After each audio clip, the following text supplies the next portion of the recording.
dear students, welcome to Maths Education. ইতিমধ্যে thumbnail চাই তোমালোকে নিশ্চয়কৈ গম পাইছা আজিৰ ডিসকাশনৰ বিষয়বস্তু হৈছে ক্লাস 9 ৰ সাৰ্কেল অৰ্থাৎ বৃত্ত। এই বৃত্ত চেপ্টাৰটো তোমালোকৰ খুবেই এটা ইম্পৰ্টেন্ট চেপ্টাৰ যেহেতু তোমালোকে ক্লাস 10 ত আকৌ এই চেপ্টাৰটোৰ বিষয়ে পঢ়িবলৈ পাবা। গতিকে বেসিক যিখিনি কথা শিকিব লগা আছে তোমালোকে ক্লাস 9 তে খুব সুন্দৰকৈ শিকি ললে ক্লাস 10 লৈ তোমালোকৰ কোনো ধৰণৰ প্ৰবলেম নাথাকে। অসমীয়াত মই খুব সুন্দৰকৈ তোমালোকক প্ৰত্যেকটো টাৰ্ম বুজাই দিব চেষ্টা কৰিম। তাৰ লগে লগে এই কথাটো তোমালোকক কম যে প্ৰত্যেকটো শব্দৰ বিপৰীতে থকা ইংলিছ টাৰ্মবিলাক তোমালোকে জনাটো খুবেই প্ৰয়োজন। মই একেবাৰে শিকাই যাম, তোমালোকে দুইটা টাৰ্মৰ ওপৰত গুৰুত্ব দিবা। একেবাৰে প্ৰথম কথাটো হৈছে বৃত্ত। এই বৃত্ত কনসেপ্টটো ক'ৰ পৰা আমাৰ প্ৰথম আহে তোমালোকে খুব সুন্দৰকৈ এবাৰ চাই লোৱা। সমতল এখনৰ ওপৰত, সমতল বুজি পাইছা, এই বোৰ্ডখন আমাৰ বাবে আমি যদি ইমাজিন কৰো আমাৰ বাবে এখন সমতল, তেতিয়াহ'লে এই সমতলখনৰ ওপৰত মই কৈছো যে সমতলখনৰ ওপৰত থকা এডাল কাৰ্ভক আমি বৃত্ত বুলি কম। কাৰ্ভ মানে আমি কওঁ কাক? বক্ৰ। সমতলখনৰ ওপৰত থকা এডাল বক্ৰক আমি বৃত্ত বুলি কওঁ। কিন্তু যিমানবোৰ বক্ৰ থাকিব সেই আটাইবিলাককেতো আমি বৃত্ত বুলি নকওঁ। বৃত্ত হবলৈ মানে কিবা এটা স্পেচিয়েল ইয়াত লাগিব। এই স্পেচিয়েলটো বুজিব চেষ্টা কৰিবা যে সমতল এখনৰ ওপৰত থকা বক্ৰ এডালক আমি এটা বৃত্ত বুলি কম যদিহে বক্ৰডালৰ ওপৰত থকা প্ৰত্যেকটো বিন্দু বা পইণ্ট সমতলখনৰ ওপৰত এটা নিৰ্দিষ্ট বিন্দুৰ পৰা সমান দূৰত্বত থাকে। অৰ্থাৎ মই সিম্পলি ক'বলৈ গ'লে এইটো আমাৰ এটা নিৰ্দিষ্ট বিন্দু যাক মই O দ্বাৰা নামকৰণ কৰিছো। এই বক্ৰডালৰ ওপৰত যিকোনো তিনিটা বিন্দু মই A B C বিবেচনা কৰিছো, ৰেন্ডম তিনিটা পইণ্ট লৈছো তোমালোকৰ বাবে। A B C বিন্দু কেইটা কি হ'ব লাগিব? আমাৰ সেই নিৰ্দিষ্ট O নামৰ বিন্দুটোৰ পৰা যদি সমান দূৰত্বত থাকে, অৰ্থাৎ সমতল এখনৰ ওপৰত থকা সেই কাৰ্ভডালৰ ওপৰৰ প্ৰত্যেকটো বিন্দু সমতলৰ অন্য এটা কোনো নিৰ্দিষ্ট বিন্দুৰ পৰা যদি সমান দূৰত্বত থাকে, তেতিয়াহ'লে এই বক্ৰডালক কি বুলি ক'ম? আমি এটা বৃত্ত। গতিকে এইটো আমাৰ বাবে এটা বৃত্ত যদি হ'ব লগা হয়, কণ্ডিশ্যনটো মই ক'লো যে OA OB = OC হ'ব লাগিব। অৰ্থাৎ ক্লিয়াৰ কৰিলো যে ৰেন্ডম তিনিটা পইণ্ট লোৱাৰ অৰ্থটো তোমালোকে নিশ্চয়কৈ বুজি পাইছা। এই তিনিটা পইণ্ট এইটোৱে বুজাই আছে যে এনেধৰণে এই বক্ৰডালৰ ওপৰত থকা যিমান পইণ্ট আছে, হিউজ নাম্বাৰছ অফ পইণ্ট, এসোপামান পইণ্ট আছে, সেই গোটেইবিলাক পইণ্টৰ ক্ষেত্ৰত যদি আমি ওৰ পৰা যদি এনেদৰে কানেক্ট কৰি চাওঁ, তেতিয়াহ'লে প্ৰত্যেকটো ক্ষেত্ৰতে আমি দূৰত্বটো যদি সমান পাওঁ, তেতিয়াহ'লে এই বক্ৰডালে এটা বৃত্ত গঠন কৰিব, নহ'লে গঠন নকৰে। এতিয়া এই যে নিৰ্দিষ্ট বিন্দুটোৰ কথা ক'লো, সেই O নামৰ বিন্দুটোৰ নাম হৈছে বৃত্তটোৰ কেন্দ্ৰ, যাক আমি কি বুলি কওঁ? চেণ্টাৰ। আৰু লগে লগে মই ক'ব পাৰো এই যে আমি ডিষ্টেন্সটো কথা যে ক'লো তাক মই R ৰ দ্বাৰা নামকৰণ কৰো। আৰু R মানে হৈছে একচুৱেলি R ৱৰ্ডটো আহিছে ক'ৰ পৰা? ৰেডিয়াছৰ পৰা আহিছে। আৰু ৰেডিয়াছ মানে আমি আমাৰ অসমীয়াত আমি ক'ব পাৰো তাক ব্যাসাৰ্ধ। ব্যাসাৰ্ধ ভালদৰে বুজি পাবা, শব্দবোৰ খুব ক্লিয়াৰ কৰিবা। ব্যাসাৰ্ধ বুলি আমি ইয়াক ক'ব পাৰো। গতিকে আমি বেছিক কথাটো শিকিলো যে সমতল এখনৰ ওপৰত এটা নিৰ্দিষ্ট বিন্দুৰ পৰা সমান দূৰত্বত থকা বিন্দুবোৰেৰে গঠিত বন্ধ বক্ৰডালক আমি কি বুলি ক'ম? বৃত্ত বুলি ক'ম। এইটো আমি ডেফিনিশ্যন আকাৰে এনেদৰে লিখিব পাৰো। এতিয়া বৃত্তৰ বিষয়ে বুজাৰ লগে লগে আমি বৃত্তৰ কেন্দ্ৰৰ কথা গম পালো আৰু ব্যাসাৰ্ধৰ কথা গম পালো। এতিয়া মই যদি কওঁ যে কোনো এটা বৃত্তৰ কেন্দ্ৰ O আৰু ব্যাসাৰ্ধ যদি R হয়, তাক বুজাবৰ বাবে চিম্বলটো আমি ব্যৱহাৰ কৰিম C of OR। C of OR বুলি ক'লে তোমালোকে ক্লিয়াৰ কৰিবা, C of OR মানে বেলেগ একো নহয়, O কেন্দ্ৰযুক্ত আৰু R ব্যাসাৰ্ধযুক্ত বৃত্ত এটাক বুজাবৰ বাবে C of OR ব্যৱহাৰ কৰা হ'ব।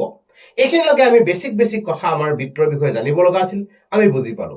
এতিয়া বৃত্তৰ ক্ষেত্ৰত বুজিব লগা আৰু এটা টপিক তোমালোকক মই একেবাৰতে কৈ যাম। মই বেছিক কথাটো 1 পেজ মই বুলি কৈছো, 1 পেজত মই গোটেইখিনি কনসেপ্ট তোমালোকক ক্লিয়াৰ কৰিব চেষ্টা কৰিম। তোমালোকে খুব মনোযোগেৰে চাই থকা।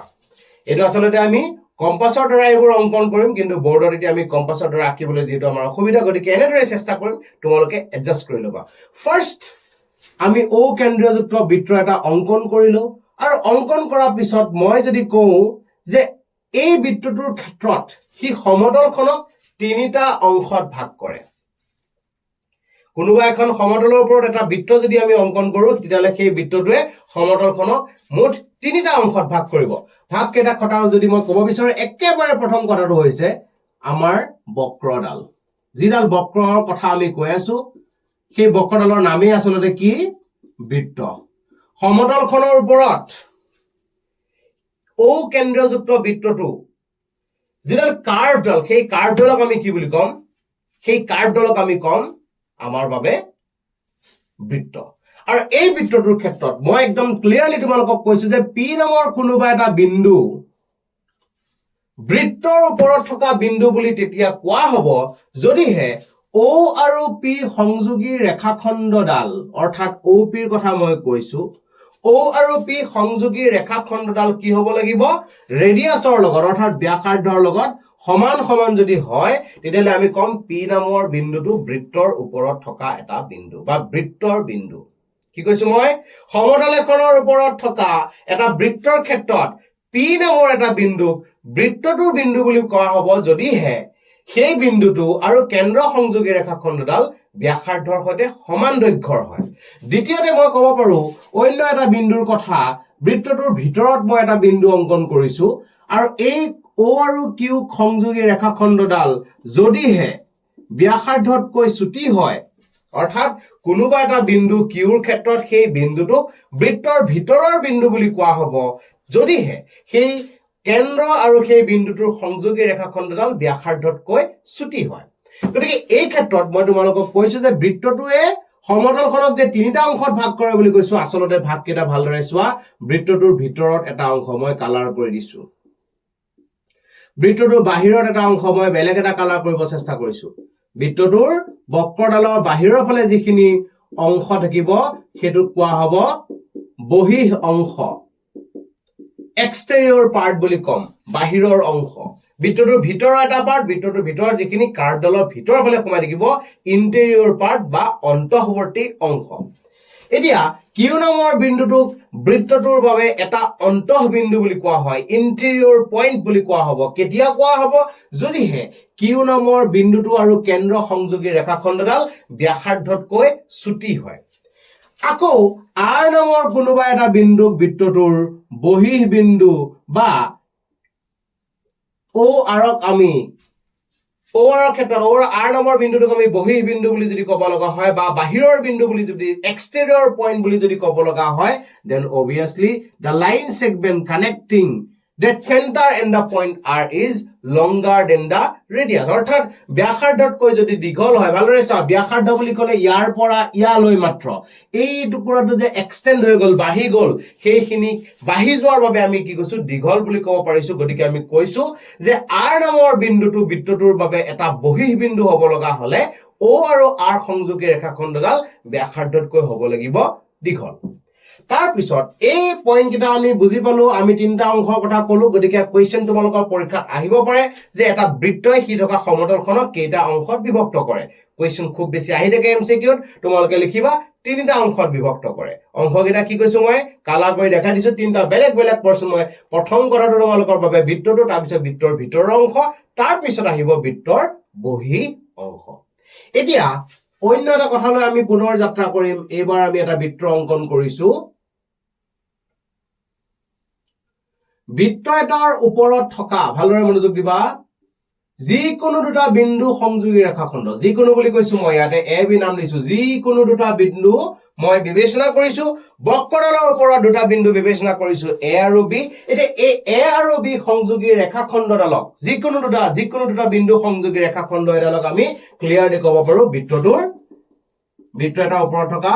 যিকোনো দুটা বিন্দু সংযোগী ৰেখাখণ্ড এডালক আমি কম ঝা যাক অসমীয়াত কোৱা হ'ব কোৰ্ড ক্লিয়াৰ হৈছে কোৰ্ড বুলি আমি ক'লো এতিয়া ইয়াতে আৰু এটা কথা তোমালোকে এনেদৰে মনোযোগ দি ৰাখি থোৱা এই কথাটোত যে বৃত্ত এটাৰ ক্ষেত্ৰত এই যে দুটা বিন্দু আমি সংযোগ কৰিছো এই বিন্দু দুটাৰ মাজৰ এনে ধৰণৰ সৰল ৰৈখিক দূৰত্বটো আমি যিটো ৰেখাখণ্ড বুলি কৈছো সেই ৰেখাখণ্ড ক্ষেত্ৰত এ বিক আমি কৈছো ঝা আৰু এটা কথা আমি ক'ব পাৰো যে বক্ৰভাৱেও আমি গতি কৰিছো এনেদৰেও আমি গতি কৰিছো ভালদৰে চোৱা বেকাকিও আমি গৈছো এই বৃত্তৰ পৰিধিটোৰ ওপৰে অৰ্থাৎ বৃত্তৰ ওপৰে যদি আমি গতি কৰো তেতিয়াহ'লে কন্টিনিউয়াস পাৰ্ট ইয়াৰ পৰা ইয়ালৈ কোনো ধৰণৰ গেপ নোহোৱাকে কন্টিনিউ যদি আমি যাব বিচাৰো তেতিয়াহ'লে এই এ বিডালক আমি কম চাপ বা ধনু বুলি কোৱা হয় ইয়াক ইংৰাজীত কোৱা হ'ব আৰ্ক তোমালোকে এইটো শব্দ খুব সুন্দৰকৈ মনত ৰাখা আৰ্ক এই বিডালক আমি কম বৃত্তটোৰ বাবে এডাল আৰ্ক বা চাপ এতিয়া এনেধৰণে যেনেকে মই এইফালে পাইছো মই যদি ইয়াতে পি এটা নাম দি দিওঁ তেতিয়া তোমালোকৰ বুজিবলৈ বেছি ইজি হ'ব তেতিয়াহ'লে আমি কৈছো ইয়াতে এইটোক আমি একচুৱেলি নাম দি ক'ব পাৰো এ পি বি আৰু এই একেডাল আৰ্ক ইফালৰ পৰা আমি অংকন কৰিব পাৰো ভালদৰে চোৱা তেতিয়াহ'লে নামটো দিছো আমি এ কিউ বি আৰ্ক আমি দুডাল কৰি দিলো এটা হৈছে এ পি বি আৰু এটা হৈছে এ কিউ বি এইটো আমাৰ বাবে এটা চাপ এইটো আমাৰ বাবে এটা আৰ্ক বুলি আমি ক'ব পাৰো এতিয়া যিহেতু দেখিলো এই দুয়োডাল আৰ্ক এডাল দীঘল এডাল চুটি বেলেগ বেলেগ হল দুডাল বেলেগ বেলেগ আৰ্ক হোৱাৰ লগে লগে সিহঁতক ক্লাছিফাই কৰিবৰ কাৰণে সিহঁতক বেলেগ ধৰণৰ নাম আমি ব্যৱহাৰ কৰিব লগা হ'ল গতিকে আমি ক'ব পাৰো এ কিউ বিটো যিহেতু দীঘল চাপ যিডালক দীঘল চাপ পাম সেইডালক কাক কৈছো সেইডালক কম আমি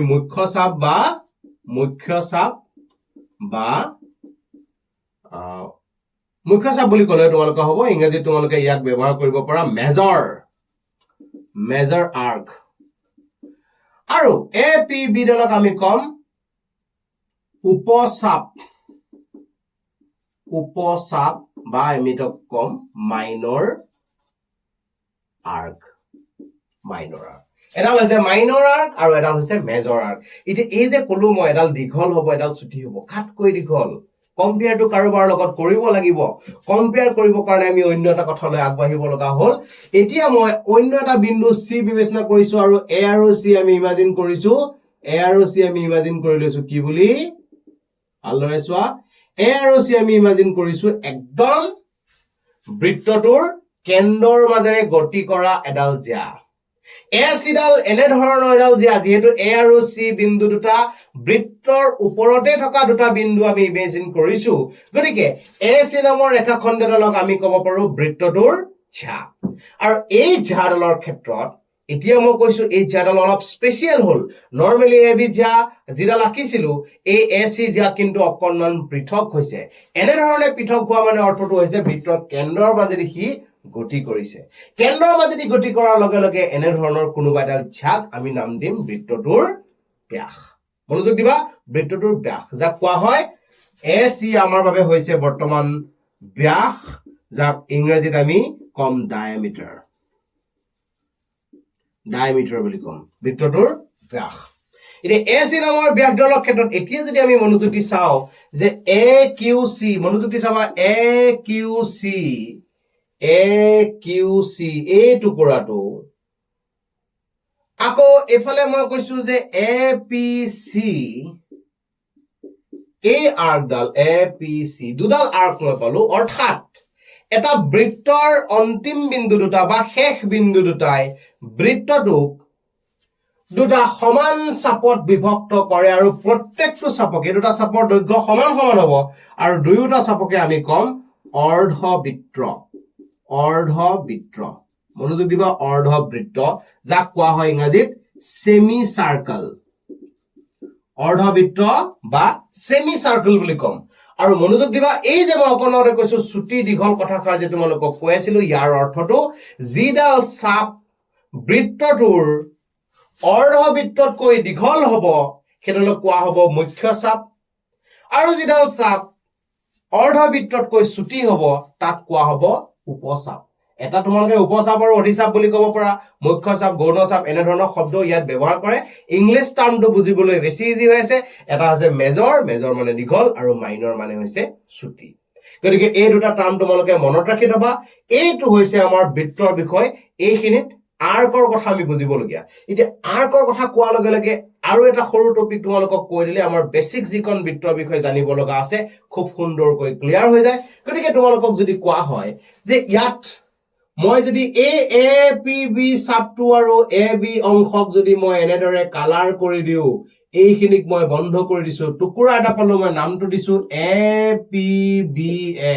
খুব মনোযোগ দি চোৱা এ পি বি এ এটা বন্ধ অংশ আমি পালো এই কালাৰ কৰা পৰ্চনটোৱে বুজাব কি সদায় মনত ৰাখিবা যে কোনোবা এটা বৃত্তৰ এডাল ঝা আৰু